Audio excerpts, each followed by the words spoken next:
Hi friends, welcome to the very first episode of Basement Boy. My name is Craig Knitt and I am a basement boy. I'm 54 years old and I live in my mom's basement. That's right, I'm a cliche.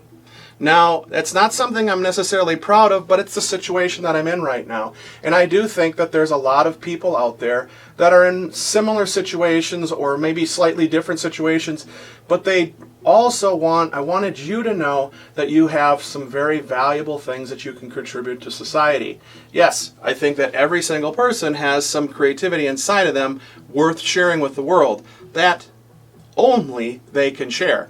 And one of the reasons I wanted to do this podcast is to motivate you to get some of your own projects done. But, not going to lie, secretly and not so secretly, because I'm telling you right now, I want to do this podcast to motivate myself.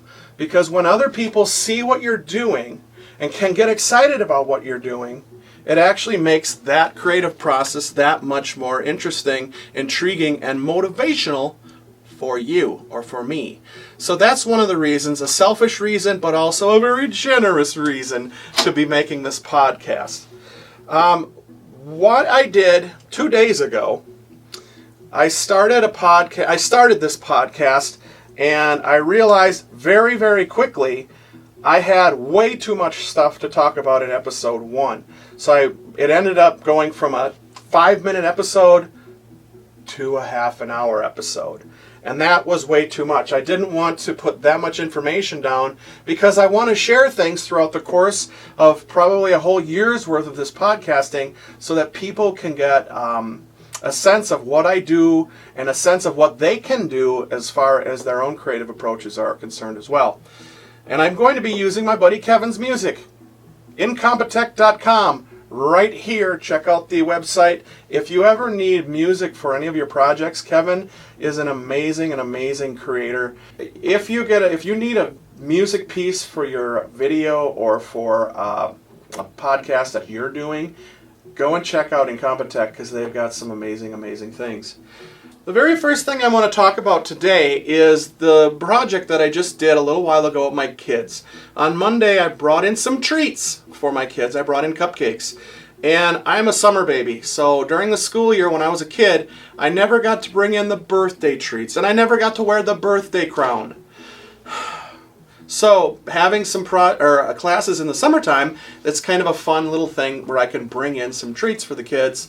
And this time with the cupcakes, I actually had the kids draw them. Now kids, when they're drawing, especially the age group that I'm working with, from 10 to 13, or actually they're a lot younger than that in some degrees this summer, when kids draw a panel, they draw their person right at the bottom of that panel, standing right on the bottom edge. If it's an animal, they have a giraffe standing on the bottom edge. If it's a duck, the duck is at the bottom, or a person is at the bottom. So they get a sense, their brains already understand that they want to have something lodging or something giving their people a concrete bottom, but they don't quite understand how perspective works and how the horizon line works. So what I wanted to do with those cupcakes is I wanted the kids to realize that a cupcake, yes, it does have a flat bottom, very much like a cup. It has a flat bottom, but we see a slight arc to that.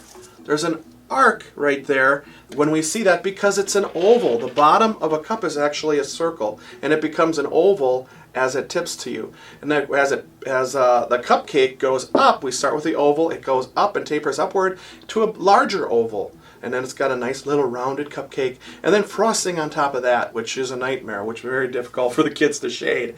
But this is my example of the cupcake, and what I did is I kind of laid it all out with one color. I like to do that when I'm working with colored pencils, and then I went in there with a couple different shades of color to enhance the drawing, and I encouraged my kids to do that as well. And I'll show you a couple of examples of what the kids did right now. Have a drink. The work that I do is with the Youth Arts Initiative, and throughout that the 5 years that I've been a part of that, it's been super exciting and very fulfilling work that I've done. It's turned me into an advocate for the arts and very genuinely very genuine advocate for the arts. I've always done that with my work through the Wildwood Film Festival, but now I can do that on a slightly larger scale. In fact, I'm going to be speaking, not necessarily speaking, I'm nominated to speak at a national conference in October, and so we'll see how that goes. Fingers crossed. Or fingers not crossed, depending on how much work it becomes. The Youth Arts Initiative started out about 5 years ago, and I came into the project very, very early. I came in probably at the half-year mark, so I was there for almost the whole time, but not quite the whole time.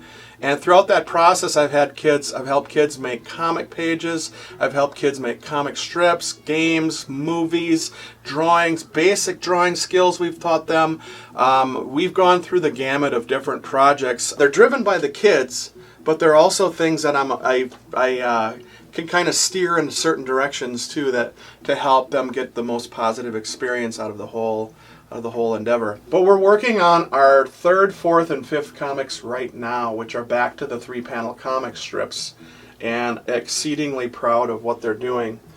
Whatever it is that you want to get accomplished in your life, creatively, something that never existed before, something that can only come out of your noodle, those are the things that I think you should get really excited about. It's hard, it's scary, and it sometimes means you are flopping right on your face, but sometimes there's an audience out there just for you, and that audience will help to foster the greatest growth that you can ever have as a person, and let's see what you can do to continue that.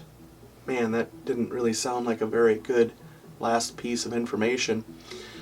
But with that said, I'm going to wrap up this very first episode, and hopefully you'll get a chance to do some great things yourself. Thanks for checking me out. Basement Boy, saying good night. Or good day, whatever it is.